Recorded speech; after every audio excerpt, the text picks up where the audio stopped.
Class 9 পরীক্ষা কিন্তু একদম সামনেই চলে এসেছে, আর ম্যাট্রিকুলা এই সময় তোমাদের জন্য নিয়ে চলে এসেছে ভূগোলের এমন সব প্রশ্ন যেগুলো কিন্তু পরীক্ষায় আসবেই। পূর্ণমান 40, সময় 1 ঘন্টা 30 মিনিট। প্রথমে চলে আসছি সেই যে প্রশ্নগুলোতে প্রতিটি প্রশ্নের মান 1। পৃথিবীকে জলে ভাসমান চাকতি বলেন। অপশনস গুলো দেখে নাও, উত্তর হলো থ্যালেস। সৌরজগতের সবচেয়ে ভারী গ্রহ। অপশনস গুলো দেখে নাও, উত্তর হলো বৃহস্পতি। 1610 সালে লেখা সিডেরিউস গ্রন্থের রচয়িতা। অপশনস গুলো দেখে নাও, উত্তর হলো গ্যালিলিও। একটি শতবর্ষের অধিবর্ষ। অপশনস গুলো দেখে নাও, উত্তর হলো 2400। যে কয়লা দহনে ধোঁয়াহীন নীলাভ অগ্নিশিখা বেরোয়। অপশনস গুলো দেখে নাও, উত্তর হলো অ্যান্থ্রাসাইট। ভারতের বৃহত্তম সৌর পার্ক যেখানে অবস্থিত। অপশনস গুলো দেখে নাও, উত্তর হলো চারাঙ্কা। ওএনজিসি এর সদর দপ্তর কোথায় অবস্থিত? অপশনস গুলো দেখে নাও, দেরাদুনে। আমরা চলে এসেছি পরবর্তী প্রশ্নতে, যেখানে প্রতিটি প্রশ্নের মান 1। বুধ একটি পার্থিব গ্রহ।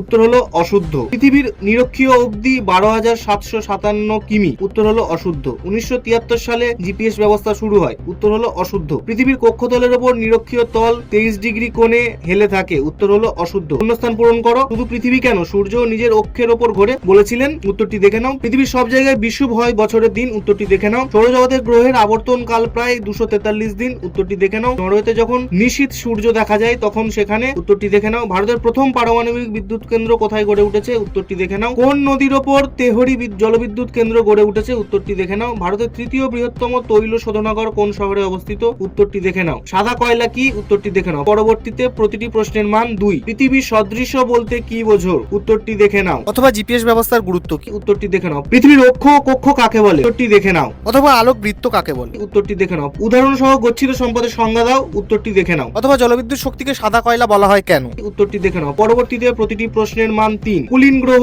ও বামন গ্রহের মধ্যে পার্থক্য লেখো। উত্তরটি দেখে নাও। অথবা বেডফোর্ড লেভেল পরীক্ষা কিভাবে পৃথিবীর গোলাকৃতি প্রমাণ করে? উত্তরটি দেখে নাও। আহ্নিক গতি ও বার্ষিক গতির মধ্যে পার্থক্য লেখো। উত্তরটি দেখে নাও। অথবা সূর্যের উত্তরায়ণ ও দক্ষিণায়ন বলতে কি বোঝো? উত্তরটি দেখে নাও। জলবিদ্যুতের শক্তির সুবিধা ও অসুবিধা লেখো। উত্তরটি দেখে নাও। অথবা খনিজ তেলের ব্যবহার বা গুরুত্বগুলি লেখো। উত্তরটি দেখে নাও। পরবর্তীতে প্রতিটি প্রশ্নের মান 5। এরাটস্থেনিস কিভাবে পৃথিবীর পরিধি নির্ণয় করে তা সচিত্র ব্যাখ্যা দাও। উত্তরটি দেখে নাও। দ্বিতীয় প্রশ্ন, উত্তর ভারতের তুলনায় দক্ষিণ ভারতে অধিক জলবিদ্যুৎ উৎপন্ন হওয়ার কারণ? উত্তরটি দেখে নাও। ভারতের রেখা মানচিত্রে নিম্নলিখিত উপযুক্ত নাম ও প্রতীক সহ চিহ্নিত করো। ভালো করে দেখে নাও। এই ধরনের আরো গুরুত্বপূর্ণ প্রশ্ন পেতে আমাদের চ্যানেলটিকে সাবস্ক্রাইব করো, শেয়ার করো, লাইক করো এবং পুরো পিডিএফটা পেতে আমাদের অ্যাপে গিয়ে এখনই রেজিস্টার করো, অ্যাপটা ডাউনলোড করো।